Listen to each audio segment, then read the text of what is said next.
साहित्य academy बान्था मोनगिरि टेगर बान्था मोनगिरि बर'नि सासे गागि लिरगिरि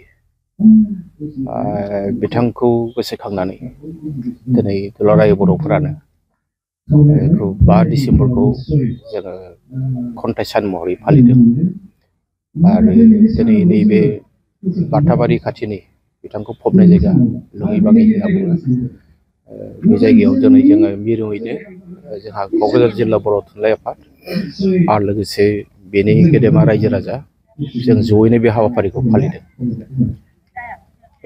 बिथाङा जोंनि गेजेराव गैया नाथाय बिथांखौ जों बर' थुनलाइ आफादा मालाबाबो बावनो हाया।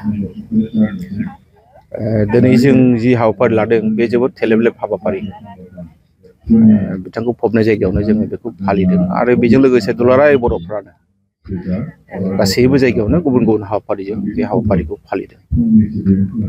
दा जों बयबो मिथिगौ जे ब्रजेन्द्र कुमार ब्रह्म सारनि जि बर'नि थुनलाइ बर'नि राव बिथांनि बिहोमाया बेसेबां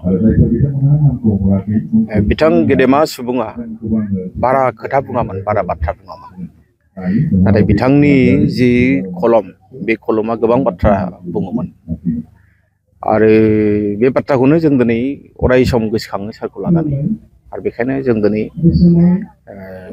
थेलेबलेब मोनसे हाबाफारिनि गेजेरजों जों बे हाबाफारिखौ लादों। जोङो फुंनि जि बर' थुनलाइ आफादनि गोथार फिरब्ला बेखौ बिरहोदों आद्रायै बर' थुनलाइ आफादनि मानिजाथाव आफादगिरि सार बिथाङा बेनि उनावहाय जोङो जोंनि रुंसारि ब्रजेन्द्र कुमार ब्रह्म सारनि फबनाय जायगायाव बिथांनिनो अनजालि बिसि कौसला ब्रह्म बिथांनि गोथार आखाइजों बिबार बावजेनो आरो बिनि उनावनो जों मोनसे फिसा मोनसे मेलबो जों लादों बेवहाय जोंनि खन्थाइगिरिफोरखौ लानानै आरो बे हाबाफारियाव जोंहा बिटिआरनि मानिजाथाव सासे मावफुं सोद्रोमा रन्जित बसुमतारी बिथाङाबो सौफैदों बिथाङा बेखेवनानै होदों आरो खन्थाइ आवरायदों।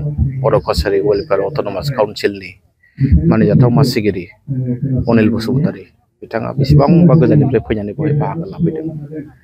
जोंहा दुलाराय बर' फरायसा आफादनि बुंथिगिरि जोंनि बयनिबो आंगो अबित नार्जारि बिथाङाबो बाहागो लादों। गोबां लिरगिरि बेवहाय बाहागो लादों। जोंनि मेलेमजिबि सानसुमै क'क्राझार गार्लस कलेजनि जोंहा गोरायुं डक्टर आदाराम बसुमतारी बिथाङाबो बाहागो लाफैदों। गोख्रों गाहाय नेहाथारि लेङाइ आफादगिरि कपिना बरगयारी बिथांमोनाबो बाहागो लादों। सारदा प्रसाद मोसाहारि बिथांमोना बाहागो लादों। जेकब भार्जिन मोसाहारि जोंहा खन्थाइगिरि साहित्य एकाडेमि बान्था मोनगिरि बिथांमोना बाहागो लादों। बुंनो थाङोब्ला हाबाफारिया नुनायाव जोबोद फिसा नाथाय बेनि ओंथि गोनां हाबाफारि आरो आं बेखायनो दिनै बर' थुनलाइ आफादनि जानानै जोंहा क'क्राझार जिल्ला बर' थुनलाइ आफादखौ आं साबायखर बावनांगोन आरो लोगोसे क'क्राझार जिल्ला दुलाराय बर' फरायसा आफादखौ साबायखर बावनांगोन आरो लोगोसे बे हाबाफारिखौ जाफुंनायाव गासैबो मदद होनाय जोंहा सामलाय आफाद दङ बे हाबाफारि बेखौ जों साबायखर बावनांगोन। बिटिआरनि चिफ सारा फैनो गोनांमोन बिथांमोना जोबोद उसुबिदायाव गोलैदों। इउजि सार फैनो गोनांमोन बिथांमोनाबो सौफैयाखै। बिथांमोना गासैबो गुबुन गुबुन खामानियाव बेस्थ' नाथाय अब्लाबो जोंनि हाबाफारिया जोबोद समायना जादों ओंथि गोनां जादों आरो ब्रजेन्द्र कुमार ब्रह्म सारनि बे दिनैनि जि फबनाय बा थैनाय साना बर' थुनलाइफोरखौ अराय सम थुलुंगा होयो। सारनि जि माहि बिथांनि जि माखासे अराय सम गनायजाथाव बिथांनि आखु बेफोरो जोंनि थाखाय मोनसे दौल जानानै थालांबाय। जों बिथांखौ बावनो हाया। बर' थुनलाइ आफादा अराय सम गोसोखांगोन। जेब्लासिम बर' हारि थागोन ब्रजेन्द्र कुमार ब्रह्म सारनि मुङाबो गोथाङैनो थाबाय थागोन। बिथांनि नैबे मांखरसालिखौ माबायदि राहा बिनि थाखाय बिटिआरनि चिफ मानिजाथाव प्रमद बर' बिथांनिसिम जोङो सावरायखांबाय बिथांजों बिथांनो गोसोखां बिलाइबो होनाय जादों आरो जों दा नुनो मोनदों नैबेवहाय मोनसे स्ट्राक्चार जाबाय थादों। बेवहाय ब्रजेन्द्र कुमार ब्रह्म सारखौ बेवहाय मोनसे मुसुखा बेवहाय दोननाय जागोन आरो बेनि अनगायैबो जों दा नुनो मोनदों जे गोबां खामानि बेवहाय मावनो गोनां दङ।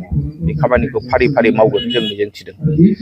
मुथथे जोङो आसा खालामदों आगोलावबो जों नुनायाव हाग्रामा महिलारि सारनि दिनाव खामानिया एसे जादोंमोन। दा जि आद्रा थानाय खामानि जोंहा प्रमद बर' सारा मावफुंगोन बेखौ जों मिजिंथिदों। Thank you.